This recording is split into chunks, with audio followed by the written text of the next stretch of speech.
فراموش نکنید که کمک بکنید. این استودیو خرج دارد عزیزان، خرج.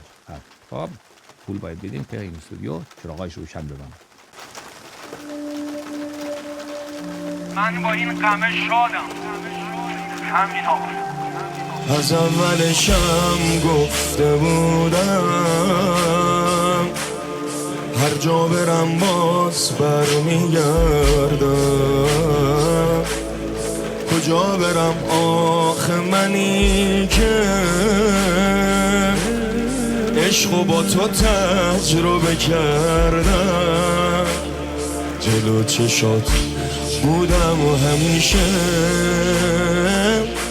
جلو چش تو پا گرفتم. چه جمعه ها که رفت و شنبهش نبودی و عزا گرفت.